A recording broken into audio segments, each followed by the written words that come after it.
Hello everyone, आप सभी का स्वागत है हमारे चैनल पर। आज हम आपके लिए लेकर आए हैं बायोलॉजी के महत्वपूर्ण 25% जो कि आपकी सभी कॉम्पिटिटिव एग्जाम के लिए महत्वपूर्ण होने वाले हैं। चाहे आप यूपीएससी की तैयारी कर रहे हो या आप एसएससी की तैयारी कर रहे हो या फिर आप रेलवे में एनटीपीसी ग्रुप डी किसी भी एग्ज़ाम की आप तैयारी कर रहे हो, सभी एग्ज़ाम की तैयारी के लिए ये क्वेश्चन आपके लिए महत्वपूर्ण होने वाले हैं। तो चलिए आप बने रहिए हमारे साथ, हम बढ़ते हैं आपके फर्स्ट क्वेश्चन की ओर। आपका फर्स्ट क्वेश्चन है, चॉकलेट स्वास्थ्य के लिए हानिकारक है, किसके कारण? तो यहाँ पे आपका आंसर होगा निकिल। निकिल क्या होती है? तो निकिल एक मेटल होती है, यानी कि धातु होती है, जिसके कारण आपकी चॉकलेट क्या हो जाती है, स्वास्थ्य के लिए हानिकारक हो जाती है। क्योंकि हम सब जानते हैं कि चॉकलेट को बनाते समय एक तो हम उसमें वनस्पति घी मिलाते हैं, इसके साथ जो आपकी निकिल धातु होती है उसका उपयोग किया जाता है। वनस्पति घी और निकिल दोनों को मिलाकर आपकी चॉकलेट तैयार की जाती है। इस प्रकार से चॉकलेट में आपकी निकिल धातु आ जाती है, जो अधिक मात्रा में लेने पर, यानी कि चॉकलेट को अधिक मात्रा में लेने पर क्या करती है, तो ये हमारे जो दांत होते हैं उनको एक प्रकार से सड़ाने गलाने लग जाती है, ख़राब करने लग जाती है। इस प्रकार से आपकी चॉकलेट स्वास्थ्य के लिए हानिकारक हो जाती है। लेकिन एक बात और है जो कि आपको जानना चाहिए, जो आपकी चॉकलेट होती है वो स्वास्थ्य के लिए अच्छी भी होती है। पता है क्यों? क्योंकि जो आपकी चॉकलेट होती है उसमें आपका विटामिन B5 मौजूद होता है, यानी कि चॉकलेट को खाने से विटामिन B5 भी हमें मिलता है। लेकिन विटामिन B5 कब मिलता है? जब हम चॉकलेट की मात्रा सही रूप में लेते हैं। अगर हम अधिक मात्रा लेंगे तो उसमें निकिल होती है, जिसके कारण हमारे दांत खराब भी होने लग जाते हैं। तो ये वेरी इंपॉर्टेंट क्वेश्चन है जो कि आपके एग्जाम में आया हुआ है। तो आपका क्लियर आंसर होगा यहाँ पे निकिल। आपका सेकेंड क्वेश्चन है, एस्कॉर्बिक अम्ल को कहा जाता है? तो यहाँ पे आपका एकदम करेक्ट होगा विटामिन सी। जो विटामिन सी होता है उसका जो आपका रासायनिक नाम होता है, केमिकल नाम, वो क्या होता है? आपका एस्कॉर्बिक अम्ल होता है। और हम सब जानते हैं कि जो आपका विटामिन सी होता है ये अधिकतर जो आपके खट्टे फल होते हैं उनके अंदर मौजूद होता है। और विटामिन सी आपका, एक बात और याद रखेंगे, जो आपका इम्यून सिस्टम होता है उसमें सबसे ज़्यादा जो भागीदारी होता है वो होता है आपका विटामिन सी। ये आपके इम्यून सिस्टम को एक प्रकार से स्ट्रॉन्ग भी करता है। इसके अलावा जितने भी आपके कैंसर के जीन होते हैं उनको मारने का काम भी कौन करता है आपका? तो वो करता है आपका विटामिन सी। तो विटामिन सी का ही केमिकल नाम होता है एस्कॉर्बिक अम्ल, जो कि आपको याद रखना है। अब हम बढ़ते हैं आपके नेक्स्ट क्वेश्चन की ओर। आपका नेक्स्ट क्वेश्चन है, नीले हरे शैवाल में क्या होता है? तो यहाँ पे आपका एकदम सही आंसर होगा हरित लवक। जो आपका क्लोरोप्लास्ट होता है, हरित लवक होता है, वो आपके नीले हरे शैवाल में उपस्थित होता है, जिसके कारण जो आपके नीले हरे शैवाल होते हैं तो ये क्या करते हैं, इस क्लोरोप्लास्ट की उपस्थिति के कारण अपना स्वयं का भोजन भी तैयार करते हैं। यानी कि ये अपना भोजन किसके कारण बनाते हैं? तो ये बनाते हैं हरित लवक के कारण। तो आप बता देंगे कि नीले हरे शैवाल में क्या उपस्थित होता है? तो उसमें होता है हरित लवक, जिसके कारण ये क्या कर पाते हैं? प्रकाश संश्लेषण। और आप जानते हैं कि प्रकाश संश्लेषण में क्या होता है? तो इसमें भोजन बनता है। और इस प्रकार से आपके नीले हरे शैवाल को हम क्या बोलते हैं? स्वपोषी। स्वपोषी क्यों बोल सकते हैं? क्योंकि इनके अंदर क्या होता है? स्वयं की क्षमता होती है खाना बनाने की, यानी कि किसके द्वारा? प्रकाश संश्लेषण के द्वारा। तो इसीलिए आपका ये क्वेश्चन बनता है कि नीले हरे शैवाल में क्या उपस्थित होता है? तो वो होता है आपका हरित लवक। तो चलिए हम बनते हैं आपके नेक्स्ट क्वेश्चन की ओर। आपका नेक्स्ट क्वेश्चन है, पौधे के किस भाग में कॉफ़ी प्राप्त होती है? वेरी इंपॉर्टेंट क्वेश्चन है, ये आपको याद होना चाहिए। तो यहाँ पे आपका आंसर होगा फलियाँ। जो बीन्स होती है उनसे आपको क्या प्राप्त होती है? तो उनसे होती है आपकी कॉफ़ी। ये इसी प्रकार से सीधा क्वेश्चन पूछा जाता है, कॉफ़ी किस भाग से प्राप्त होती है? तो आपको याद रखना है जो उनकी फलियाँ होती है, फलियाँ पौधे की, उनसे आपको कॉफ़ी प्राप्त होती है। इसके अलावा आपका नेक्स्ट क्वेश्चन है, त्वचा की सबसे भारी परत को क्या कहा जाता है? ये कई बार एग्जाम में पूछा गया है। तो इसका आंसर होगा आपका एपिडर्मिस। जो एपिडर्मिस होती है, यानी कि ये एक आउटर लेयर होती है आपकी स्किन की, त्वचा की। तो ये हमेशा कई सारे एग्जामों में पूछी गई है कि त्वचा की सबसे भारी परत कौन सी होती है? तो ये होती है आपकी एपिडर्मिस। इसके अलावा आपका नेक्स्ट क्वेश्चन है, घुटने की हड्डी को कहा जाता है? तो ये भी कई बार आपसे पूछा गया है। घुटने की हड्डी को हम क्या बोलते हैं? पटेला। ये बात आप याद रखेंगे। तो चलिए हम बढ़ते हैं आपके नेक्स्ट क्वेश्चन की ओर। आपका नेक्स्ट क्वेश्चन है, मानव के किस अंग पर एंजियोप्लास्टी की जाती है? वेरी इंपॉर्टेंट क्वेश्चन है। तो यहाँ पे आपका आंसर होगा हार्ट। जो आपका हृदय होता है, यानी कि दिल होता है, उस पे आपकी क्या की जाती है? एंजियोप्लास्टी की जाती है। इसके अलावा जो आपका हृदय होता है उसी पे आपकी बाईपास सर्जरी भी की जाती है। ये बात भी आप याद रखें। क्या? Bypass surgery. बाईपास सर्जरी भी आपकी हृदय के ऊपर की जाती है, यानी कि दिल के ऊपर की जाती है। इसके अलावा आपकी जो एंजियोप्लास्टी होती है वो भी आपके हार्ट के ऊपर की जाती है। इसके अलावा आपका नेक्स्ट क्वेश्चन है, कौन सा विटामिन कैल्शियम के अवशोषण में सहायक है? तो वहाँ पे आपका आंसर होगा विटामिन डी। जो आपका विटामिन डी होता है ये कैल्शियम के एब्जॉर्प्शन में सहायक होता है, यानी कि अवशोषण में सहायक होता है।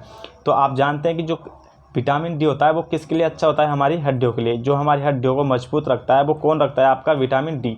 तो विटामिन डी ही क्या करता है, कैल्शियम को अवशोषण करता है, यानी कि हम कह सकते हैं कि जो हमारी हड्डियाँ होती है वो मजबूत किसकी वजह से होती है, कैल्शियम की वजह से।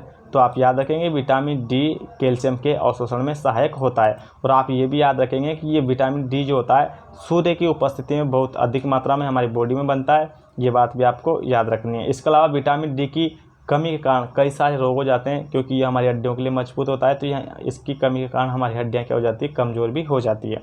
आपका नेक्स्ट क्वेश्चन है जनसंख्या का अध्ययन है, तो ये होता है आपका डेमोग्राफी। जो भी आपकी जनसंख्या होती है यानी कि पॉपुलेशन होती है उसके बारे में अध्ययन करना, उसके बारे में जानना आपका क्या कहलाता है, एक प्रकार से डेमोग्राफी कहलाता है।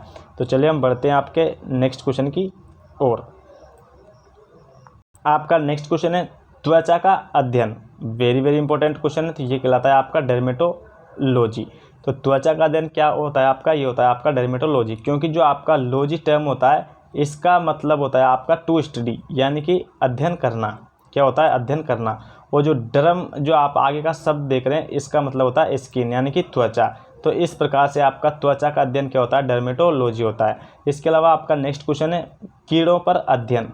जो कीड़े होते हैं, कीड़े मकोड़े, इंसेक्ट्स, उन पर अध्ययन करना क्या कहलाता है आपका एंटेमोलॉजी। ये बात भी आपको याद रखनी है, ये भी वेरी इंपॉर्टेंट है। क्योंकि आपने देखा होगा कि एग्जाम के अंदर एक ना एक अध्ययन से क्वेश्चन पूछा जाता है, चाहे वो अध्ययन आपका त्वचा का हो या कीड़ों का हो या सरीसृपों का हो या फिर बीमारियों का हो। ऐसा क्वेश्चन आपका एक पक्का आपको एग्जाम में देखने को मिलता है, तो ये आप याद रखेंगे। आपका नेक्स्ट क्वेश्चन है सरीसृपों का अध्ययन, ये होता है आपका हर्पिटोलॉजी। जो हर्पिटोलॉजी होता है वो किसका अध्ययन होता है, आपका सरीसृपों का अध्ययन होता है। और सरीसृप क्या होता है, एक प्रकार से रेप्टाइल्स होते हैं, यानी कि रेंग कर चलने वाले जीव होते हैं।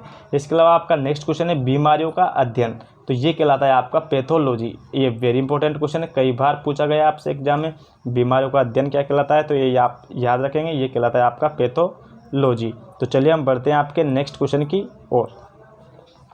आपका नेक्स्ट क्वेश्चन है कॉकरोच के दिल में कितने कोष्ठक होते हैं, वेरी वेरी इंपॉर्टेंट क्वेश्चन है। ये बात आपको याद होना चाहिए कि जो आपका कॉकरोच होता है उसके दिल में यानी कि उसके हृदय में कितने आपके जो हैं कोष्ठक होते हैं, तो ये होते हैं आपके 13, जो कि सबसे अधिक होते हैं। ऐसे भी एग्जाम में पूछा गया है कि सबसे अधिक कोष्ठक किस जीव के हृदय में पाए जाते हैं, तो वो होता है आपका कॉकरोच, जिसको हम बोलते हैं तिलचट्टा।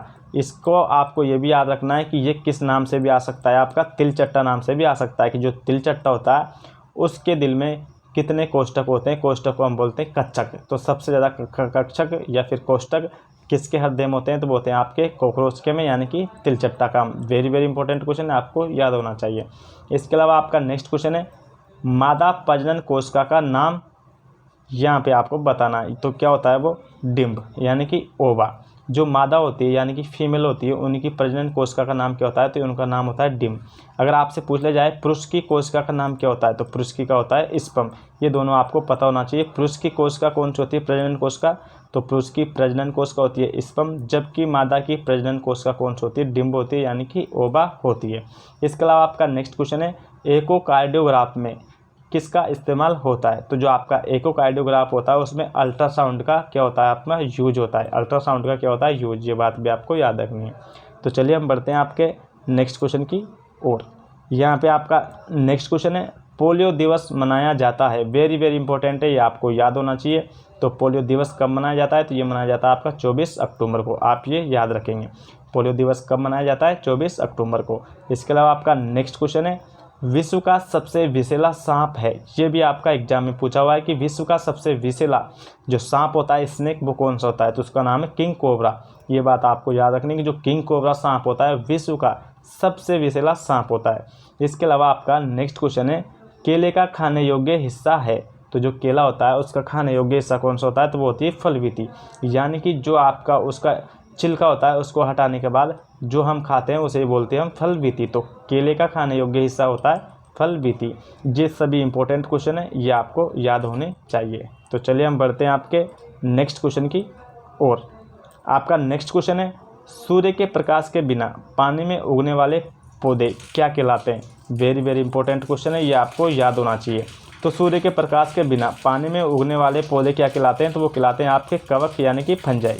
इसके अलावा आपको कवक का एक फैक्ट और याद होना चाहिए कि जो कवक होता है इसमें आपका क्या अनुपस्थित होता है? तो इसमें अनुपस्थित होता है आपका हरित लवक, यानी कि जो क्लोरोप्लास्ट होता है वो आपका कवक में नहीं पाया जाता है। ये भी वेरी इंपॉर्टेंट क्वेश्चन है, ये कई बार आपके एग्जामों में पूछा गया है।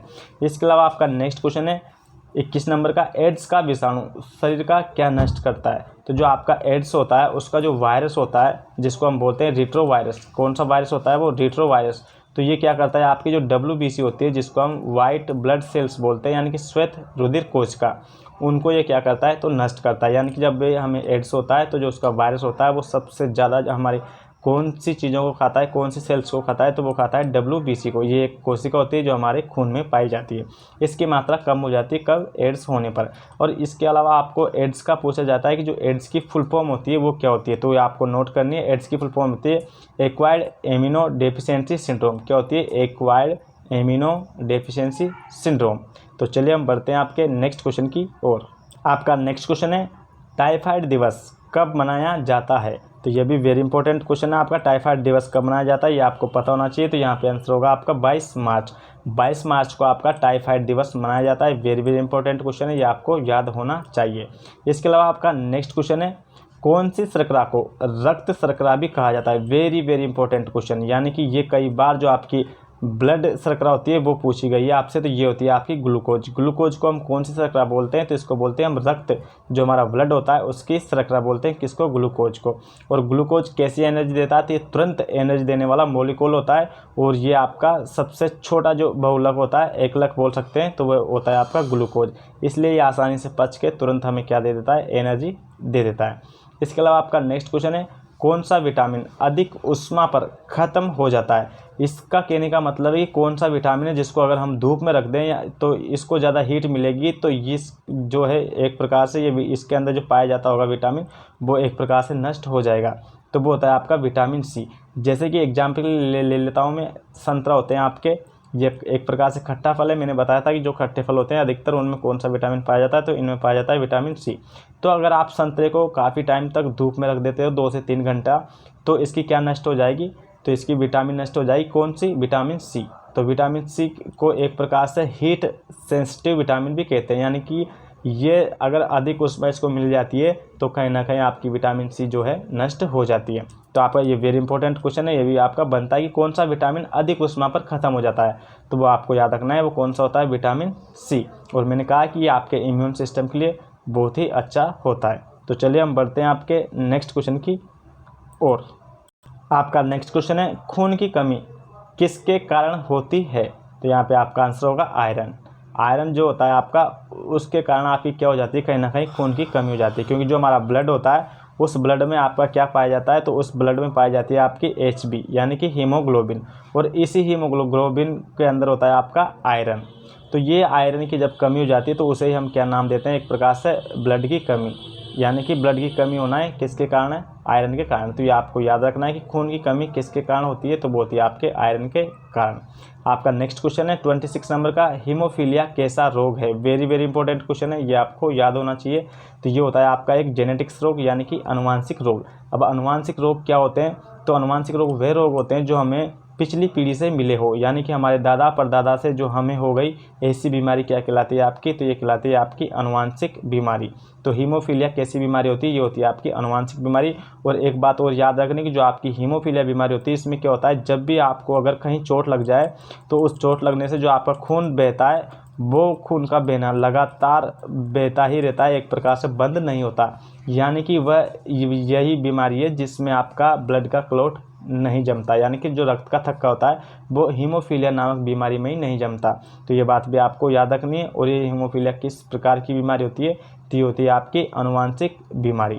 और इसे हम हीमोफीलिया को शाही बीमारी के नाम से भी जानते हैं। कौन सी बीमारी के नाम से? शाही बीमारी के नाम से, क्योंकि ये एक सबसे पहले शाही खानदान में हुई थी। जो रानी थी विक्टोरिया उनके खानदान में हुई थी, इसलिए इसको शाही बीमारी के नाम से भी जानते हैं। तो हीमोफीलिया एक कैसी बीमारी है? आप याद रखेंगे, ये एक अनुवांशिक बीमारी है। इसके अलावा आपका नेक्स्ट क्वेश्चन है नंबर 27, मसूड़ों से खून आना संबंधित है? तो वहाँ पे आपका आंसर होता है स्कर्वी। जो स्कर्वी होता है ये एक प्रकार से रोग होता है जो कि आपके जो दांत होते हैं उनके पास जो मसूड़े होते हैं जो मसल्स होती है उनमें खून आने लग जाता है, तो वही क्या कहलाता है, आपका स्कर्वी कहलाता है। तो आई होप कि आपको वीडियो पसंद आया होगा। अगर वीडियो पसंद आया तो प्लीज़ वीडियो को शेयर और लाइक ज़रूर करें। Thank you. जय हिंद, जय भारत।